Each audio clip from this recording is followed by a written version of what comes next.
Du jazz dans une église, les non-initiés trouveront cela inapproprié.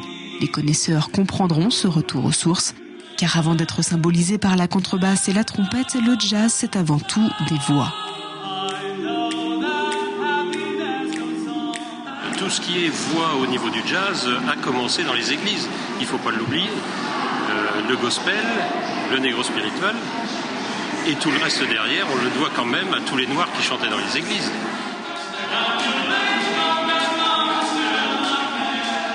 Eux ne sont pas noirs, mais ils ont de la voix. C'est donc en toute logique que les 6 chanteurs de l'égrégore vocal ont ouvert la 27e édition du festival Jazz Survie. Ils sont ténors, barytons, sopranistes ou basses et surtout l'ensemble chante a cappella. Et c'est là toute son originalité.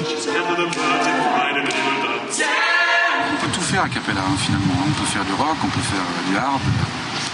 On en fera peut-être un petit peu ce soir quand même, pour une petite surprise. Mais... Oui, le jazz est possible, a cappella évidemment. Le a cappella, ça veut seulement dire sans instrument. Et ils n'ont pas eu besoin d'autres artifices pour montrer tout leur répertoire.